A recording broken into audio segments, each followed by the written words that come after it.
Comment réussir à faire respecter un cessez-le-feu en Ukraine? Est-ce que cela passerait par l'envoi d'une force internationale de maintien de paix? Eh bien, c'est la question qu'on vous pose aujourd'hui sur le site du Figaro. Êtes-vous favorable à l'envoi d'une force internationale de maintien de la paix pour garantir un cessez-le-feu en Ukraine? Et pour en parler, je suis avec Jean-Marc Godin. Bonjour Jean-Marc. Bonjour Vincent. Merci d'être avec nous aujourd'hui pour essayer de comprendre de quoi on parle dans ce sujet. En tout cas, cette possible force internationale, on en entend de plus en plus parler finalement dans les débats ces derniers jours. Oui, on en entend parler parce que c'est l'initiative des Français et des Britanniques qui se sont portés candidats pour éventuellement envoyer leurs soldats dans cette force de paix, cette force d'interposition. Mais enfin, pour l'instant, il y a loin de la coupe aux lèvres, puisque on ne sait pas s'il y aura d'abord un accord de paix, un cessez-le-feu. C'est déjà rien que cette dénomination change tout. Et en plus, les Français et les Britanniques ne seront jamais suffisants, quand on connaît l'état des deux armées, pour tenir une ligne de front aussi longue, parce que là, par exemple, vous avez une ligne la zone démilitarisée entre les deux Corées. Depuis la guerre de Corée, ça fait 70 ans que ça dure, elle existe. Vous avez 700 000 soldats d'un côté, 400 000 de l'autre, et 25 000 Américains à peu près, entre 20 et 25 000 Américains. C'est des chiffres considérables, et ça, c'est pour un front qui fait 250 km. Là, on est à 1500 km. 1500 km. Donc, c'est pas tout à fait la même échelle. C'est ça, c'est pas la même échelle. Ça paraît difficilement réaliste. Alors, qui serait au casting? On a dit les Français, les Anglais. Les Britanniques. Les Britanniques. Un peu plus nombreux que les Anglais tout seuls. Effectivement, et c'est important de le préciser. Les Américains, eux, a priori, ne veulent pas y aller. Ils n'iront pas. Les Polonais, par exemple, ont dit le Premier ministre polonais a dit qu'ils ont la première armée de l'Union européenne aujourd'hui. Et il a dit qu'ils n'iraient pas. Ils sont prêts à soutenir l'Ukraine avec beaucoup de choses. Et ils sont en train de le faire. Mais il a dit qu'il ne déploierait pas de soldats.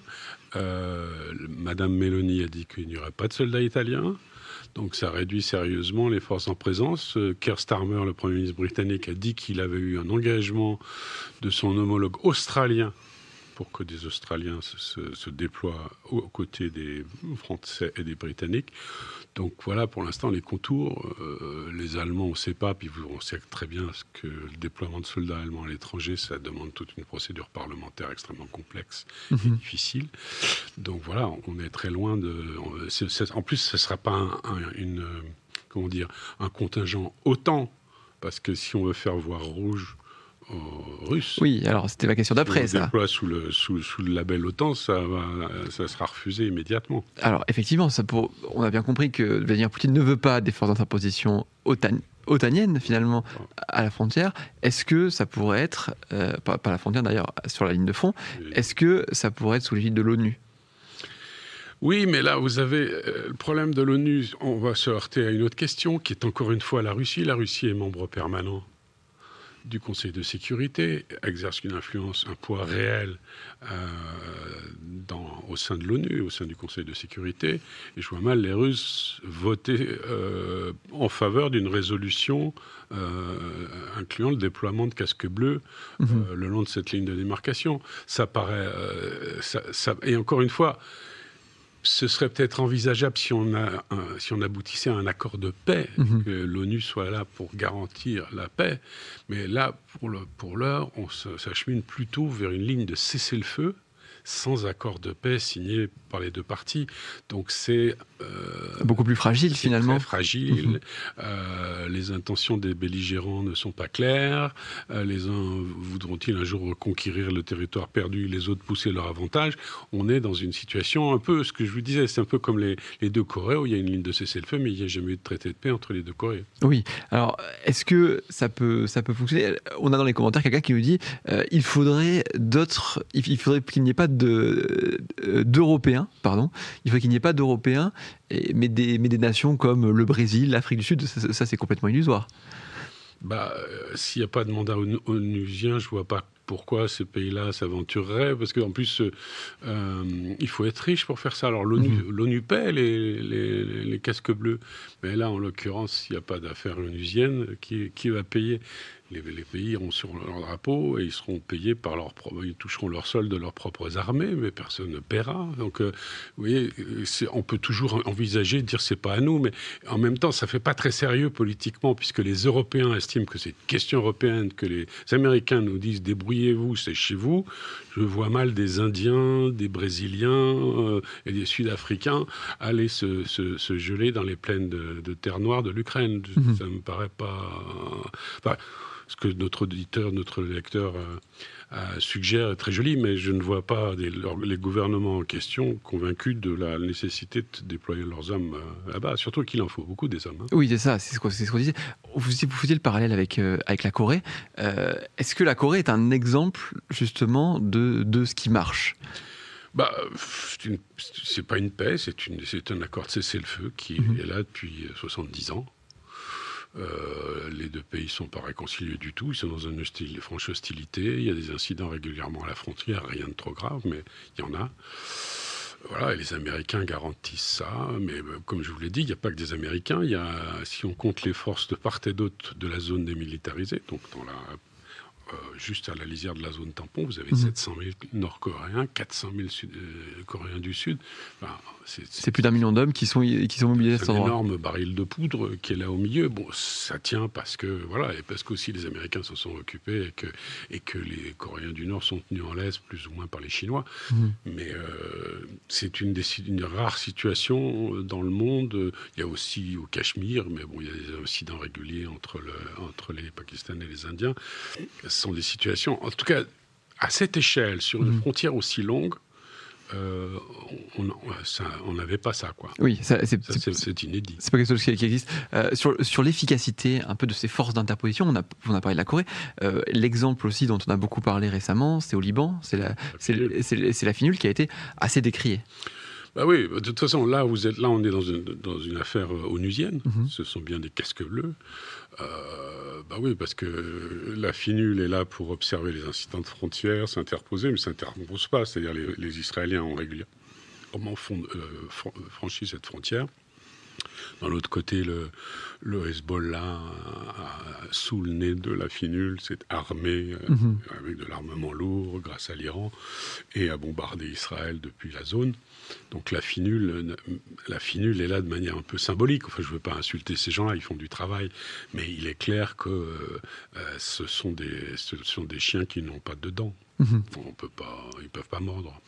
On va revenir à notre question du jour. Aujourd'hui, êtes-vous favorable à l'envoi d'une force internationale de maintien de la paix pour garantir un cessez-le-feu en Ukraine ? Eh bien, une majorité d'internautes répondent que oui, mais comme vous le disiez, c'est quand même pas.